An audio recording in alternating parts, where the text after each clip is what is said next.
Bonjour et bienvenue dans la saison 2016-2017 des coups de cœur de l'écho avec Vox Auvergne-Rhône-Alpes et les parrains de cette belle opération, la CCI de région, CIC Lyonnaise de Banque, la CGPME, GEL Group, EDF, PME Centrale et puis Média PME. Tout de suite, on commence avec vous, Florent Dessus, bonjour. Bonjour. Le créateur de Vox Auvergne-Rhône-Alpes et le créateur de ces coups de cœur. Alors, on entend souvent pousser des coups de gueule. Vous préférez les coups de cœur? Nous, on préfère les coups de cœur. On préfère mettre en avant les femmes et les hommes qui font l'entreprise, qui créent les emplois et qui vont peut-être nous permettre de nous en sortir. Alors, chaque année, on essaye de mettre en avant les start-up, les TPE, les PME, les ETI à travers les territoires et on les met à l'honneur, on les met en avant.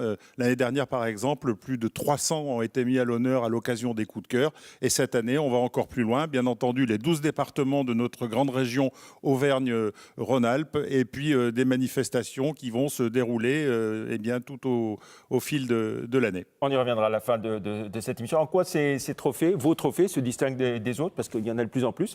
Quelle est leur différence? Est-ce qu'il y a une marque de fabrique spécifique? Notre marque de fabrique, c'est la proximité, c'est mettre en avant les territoires. Nous allons dans ces territoires où personne ne va jamais et où pourtant il y a des gens qui se battent, qui sont dans des domaines parfois méconnus. Par exemple, l'année dernière, on a mis à l'honneur un meilleur ouvrier de France primeur qui est en Isère. C'est quelqu'un qui a créé une entreprise et qui crée des emplois et comme ça, il y en a beaucoup. Alors, on fait le tour à présent de tous les partenaires de cette opération des coups de cœur de l'écho. Isabelle Bourgade, bonjour. Bonjour. Vous êtes la directrice générale de CIC Lyonnaise de Banque, la banque des PME et la banque de proximité par excellence. L'innovation fait partie de votre ADN. Ce n'est pas qu'un effet de mode, on peut le dire. Absolument. Donc nous, effectivement, nous sommes banquiers de proximité. C'est pourquoi nous nous retrouvons bien avec la manifestation organisée autour de Vox et des coups de cœur. Pour nous, la proximité, elle se décline sous plusieurs angles. Tout d'abord, une proximité géographique à travers un réseau dense d'agences sur l'ensemble de notre territoire qui permet d'être au plus proche de nos clients. À l'heure où la digitalisation prend le pas, nous faisons le pari et nous avons la stratégie de conserver le chargé de clientèle au cœur de la relation de proximité avec ses clients. Ensuite, je dirais la proximité relationnelle et de compétences. Nous sommes dans une entreprise où nous investissons 6% de notre masse salariale en formation pour mettre le meilleur de nos collaborateurs au service et au conseil de nos clients, et toujours en proximité. Ensuite, je dirais que la proximité très importante pour les chefs d'entreprise, c'est aussi la proximité décisionnelle. 95% des décisions de crédit se prennent sur nos territoires. Ça se prend pas à Paris, clairement. Ça se prend dans nos territoires et à Lyon. Ça, c'est important en termes de réactivité aujourd'hui pour les chefs d'entreprise. Et puis la proximité aujourd'hui en matière de technologie et d'innovation qui est importante. Et là, nous mettons, je dirais, le meilleur de nos systèmes d'information, d'une part, au profit de nos clients. Et cette année, nous créons une filière innovation en spécialisant certains de nos chargés d'affaires partout sur notre territoire sur l'accompagnement des PME innovantes et des entreprises innovantes en parallèle. Justement, l'innovation, c'est l'affaire de toutes les entreprises, pas uniquement des plus grandes, aussi les moyennes, les petites. L'innovation, c'est l'affaire de toutes les entreprises. On a beaucoup de recherches dans les très grandes entreprises françaises, dans les PME françaises et bien sûr dans le tissu aujourd'hui des start-up. Et c'est sur l'ensemble de ce panel d'entreprises que nous accompagnons l'innovation, puisque cette proximité que nous avons nous fait que nous sommes présents dans plus d'un tiers des entreprises de nos territoires et dans plus d'une grande entreprise sur deux aussi aujourd'hui dans nos territoires. Et vous avez créé à Lyon et on a créé à Lyon place de l'innovation, et là aussi sur un mode innovant lui-même, puisque c'est plus des innovations en termes de mise en relation. C'est de l'innovation de mise en relation de nos clients et des startups avec nos clients. Donc on crée un réseau, on va dire, de contacts très utile pour que les gens se connaissent, puissent travailler ensemble. Et de par notre portefeuille de clients et notre présence, nous pouvons associer ces relations-là au bénéfice de l'innovation, du financement, et en leur dédiant une place physique, si je puis dire, où ils peuvent à la fois se réunir, se rencontrer et rencontrer les compétences que nous avons dans ce domaine. Alors Isabelle Bourgade, on va continuer de mettre les points sur les i, j'ai envie de dire. Après le i de innovation, le i de international, on va en parler avec François Turcat, mais c'est aussi dans vos gènes, on peut le dire. Oui, nous, l'international. Absolument, à l'international, nous travaillons aux côtés des entreprises depuis longtemps dans le domaine international. C'est un relais de croissance indispensable aujourd'hui pour l'ensemble des PME et des grandes entreprises, mais qui sont d'ores et déjà internationalisées. valider. Alors qu'est-ce que nous faisons? Là aussi, 3 éléments, je dirais, déterminants. D'une part, des compétences en matière d'international, financements internationaux, compétences internationales directement dans nos régions aux côtés de nos chargés d'affaires, avec des équipes qui leur sont dédiées et qui vont rencontrer les clients sur ces thématiques-là. Deuxième point, un club qui s'appelle le Club CIC International, qui fédère environ 1000 entreprises de nos régions. Et ce club apporte des solutions et des prestations aux besoins des clients qui souhaitent se développer ou compléter, j'allais dire, l'internationalisation de leurs activités. Donc ça va aussi bien de l'étude de marché, la recherche de partenariats.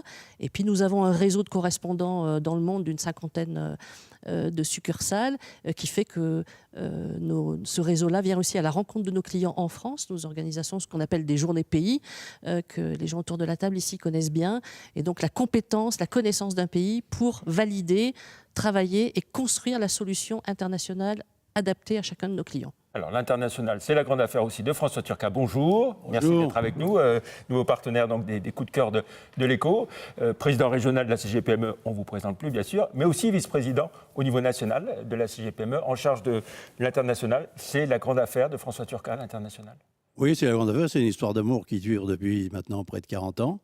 Et cette histoire d'amour, je vais la faire partager. Vous savez, j'ai un slogan qui dit toujours « Tout ce que tu donnes est à toi, tout ce que tu gardes est perdu ». Ben non, toute l'expérience que j'ai pu acquise avant à l'international, je le donne à ses adhérents, à ses primo-exportateurs. Et vous savez que j'ai un slogan également, c'est « Allez vous faire voir ailleurs », parce que les parts de marché aujourd'hui, eh ben, elles sont ailleurs. Il faut aller les chercher, il faut s'investir. C'est une affaire d'amitié, de convivialité et surtout d'efficacité. C'est pour ça que nous avons de nombreuses missions actuellement en cours qui vont de l'Iran en passant par la Russie, le Vietnam et le Chili. Alors François Turcat, est-ce que toutes les PME ont le moyen d'aller à l'international? Non. Est-ce qu'il y a un schéma idéal? Oui, c'est une volonté en tous les cas. On doit donner aux chefs d'entreprise, il faut que d'eux-mêmes, après, se l'approprient, parce que s'ils ne l'approprient pas et s'ils n'ont pas la volonté d'y aller, c'est difficile. On ne peut pas envoyer à l'international des gens qui sont contrariés par la démarche. Donc là, c'est vraiment une volonté, mais on vérifie quand même si les possibilités financières, ça, je voudrais faire plaisir à Elisabeth à côté de moi, pour dire quand même qu'on vérifie s'ils ont la possibilité de s'investir à long terme. Et là aussi, on remercie la Lyonnaise de Banque et le CIC pour son pragmatisme avec nous, pour les conseils, notamment dans les assurances prospection simplifiées ou les aides à l'international. Est-ce qu'il y a des zones de prédilection, des pays cibles pour les PME de cette grande région? On essaye d'aller là où c'est le plus difficile possible, je ne vous le cache pas. Donc c'est le cas de l'Iran, par exemple, où l'ouverture s'est faite, on bondit dessus. C'est le cas de la Russie, parce que bon, il y a un embargo. Eh ben, il faut montrer qu'on peut quand même travailler et pas perdre des parts de marché, parce que si je prends la Russie, nous avions 5000 exportateurs pérennes pour la Russie. Aujourd'hui, on est tombé à 4000, c'est-à-dire qu'on a perdu 1000 exportateurs de ce pays-là. C'est un grand pays, c'est 147 millions d'habitants. On ne peut pas se permettre de perdre des marchés comme ça. On vous fait confiance pour les regagner. Merci François Turcat. Jean-Paul Mauduit, président de la CCI de région, parmi nous en tant que président donc, de cette CCI région Rhône-Alpes, qui va devenir au 1er janvier 2017 Auvergne-Rhône-Alpes, à l'échelle de cette grande région. Est-ce que vous pouvez nous présenter la raison d'être de ce réseau des CCI? Bonjour. Pardonnez-moi. Je suis désolé. Ouais. La raison d'être, oui, vous avez raison de parler de Auvergne-Rhône-Alpes, parce qu'au 1er janvier, nous allons avoir une seule chambre régionale de commerce et d'industrie pour cette grande région. Une chambre de commerce régionale, ça n'est pas tout, ça n'est pas suffisant, avec 13 chambres territoriales, parce que la proximité prime sur toute chose. Et on ne peut pas supposer un instant qu'un président régional connaîtrait le territoire avec la même précision que ceux qui sont élus à leur territoire, qui sont par ailleurs, je le précise, chefs d'entreprise, qui aiment leur territoire et qui connaissent leurs collègues. Donc ça, c'est important. C'est important d'avoir ce réseau, je le répète, 13 chambres territoriales pour être au plus près des entreprises. Parce que pourquoi les chambres de commerce et d'industrie? D'abord parce que ce sont les chefs d'entreprise qui l'ont voulu, qui les ont créés. Ce n'est pas une invention due à ceci ou à cela. C'est une volonté des chefs d'entreprise, et que les chefs d'entreprise ont besoin sans arrêt d'être accompagnés, d'être informés, d'avoir... Il faut qu'on les conseille sur les entreprises, encore que je me méfie. Vous savez, quand on dit que les chambres de commerce conseillent les entreprises, quand il y a des chefs d'entreprise élus, c'est le cas. On ne peut pas demander à nos collaborateurs qui ne sont pas mis à risque d'avoir la telle connaissance que ont ceux qui se sont mis à risque. Ce réseau des CCI est en pleine évolution. Qu'en est-il de vos actions innovantes, Jean-Paul Mauduit ? On ne peut pas supposer qu'on ferait des chambres de commerce et d'industrie sans avoir des actions innovantes. Mais aujourd'hui, il faut mobiliser la chambre régionale afin que vivent et que soient respectés les CCI territoriales. C'est ce que j'appelle, moi, les CCI de demain, la CCI de demain. Et on est en train de l'inventer parce que bientôt les entreprises partout se parleront autrement que par téléphone. Il faut que ça soit mobilisé au fait régional. Ça, c'est l'innovation. Et en même temps, on a parlé tout à l'heure de... On ne peut plus continuer. Le monde est grand et petit. Il faut faire de l'exportation. Ça, c'est un travail fait par nos chambres territoriales avec le fait régional, simplement parce que François disait tout à l'heure que allez vous faire voir ailleurs. Eh bien moi je vais vous dire, venez donc avec nous, plus vous serez près de nous, plus vous irez loin. Alors pour finir, Jean-Paul Mauduit, un mot d'avenir pour les chefs d'entreprise qui sont notamment accompagnés par ce réseau CCI. Ce que je dis aux miens, pour l'amour du ciel, c'est vous qui avez voulu vos chambres de commerce et d'industrie. Venez avec nous, venez nous rejoindre, venez sans arrêt. D'ailleurs, je fais observer, cela dit en passant, que les chefs d'entreprise qui se font accompagner par leur chambre territoriale, en règle générale, il y a 3 fois plus de gens qui réussissent que ceux qui ne le font pas. Mais quand même, un dernier mot, cher Jean-Pierre, quand on parlait de l'import-export, quand on regarde toute notre France aujourd'hui, c'est 50 milliards d'euros de déficit.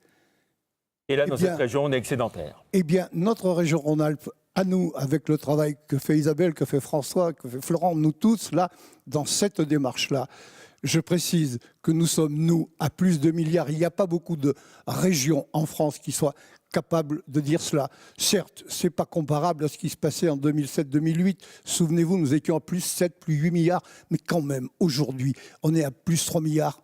On remonte, on va, pour l'amour du ciel, que les miens, tous les miens, viennent vers leur chambre et ils seront plus riches et ils iront plus loin. Merci Jean-Paul Mauduit, région Auvergne-Rhône-Alpes excédentaire en termes de commerce extérieur.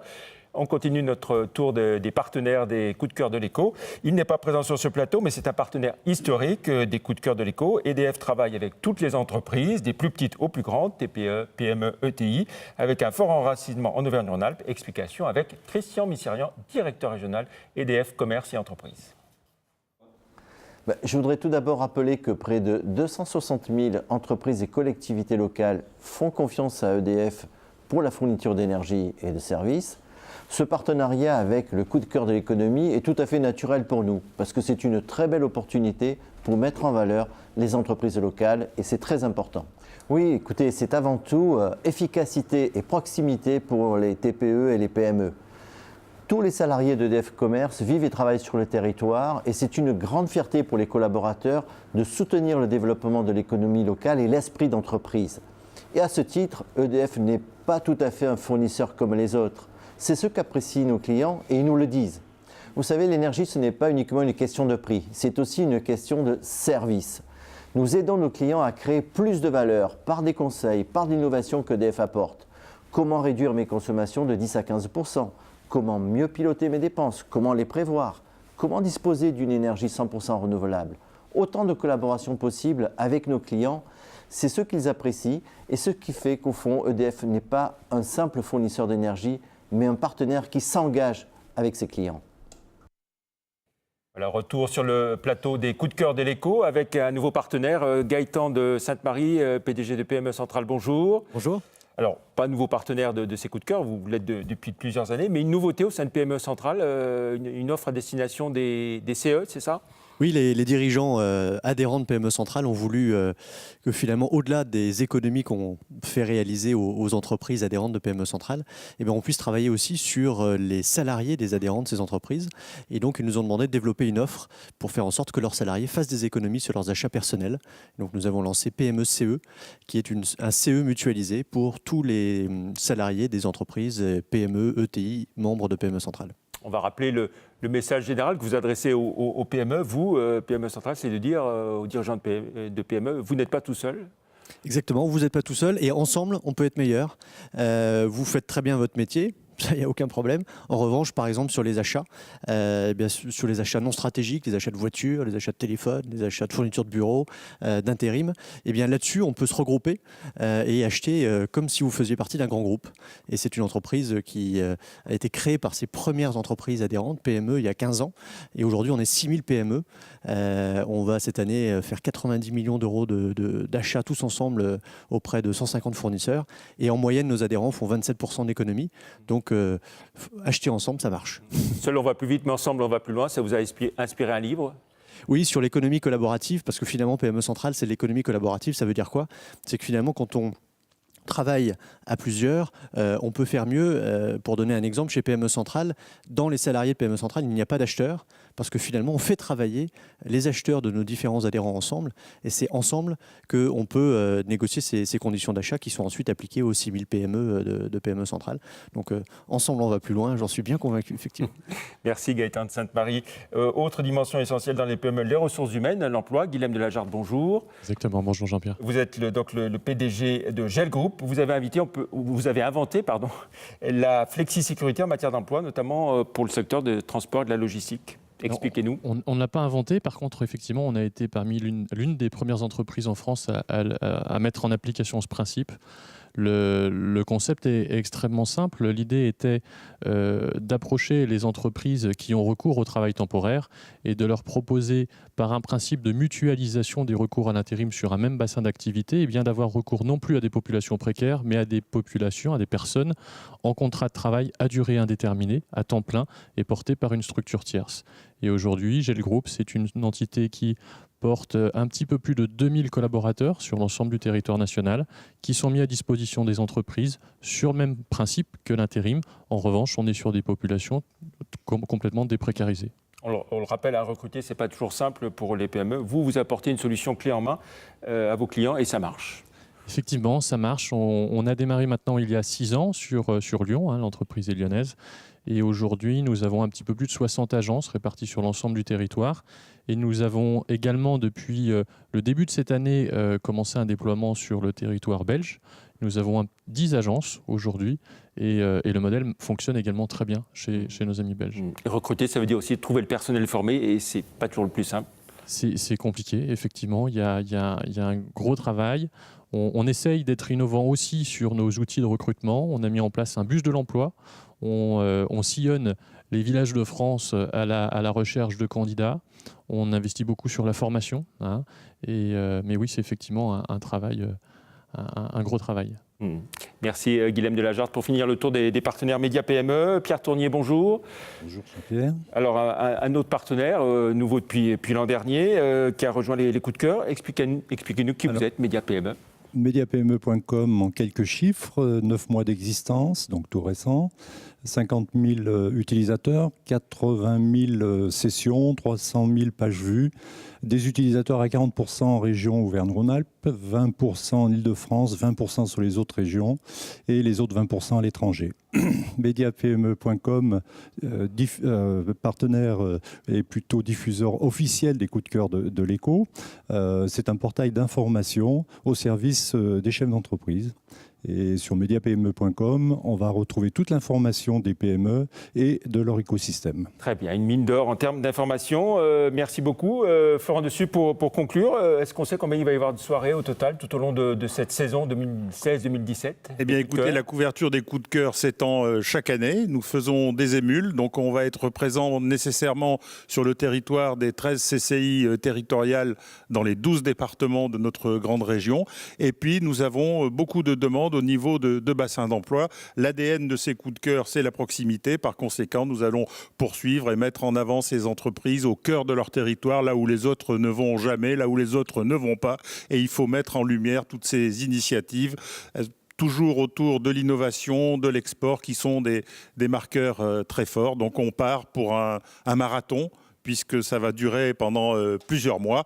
Et je vous rappelle que donc l'année dernière, on a mis en avant plus de 300 entreprises. Et cette année, vraisemblablement, nous serons autour de 350, mais elles le méritent. Voilà, elles le méritent. On va les découvrir donc tout au long de l'année. Merci et très bonne soirée donc de ces coups de cœur de l'économie.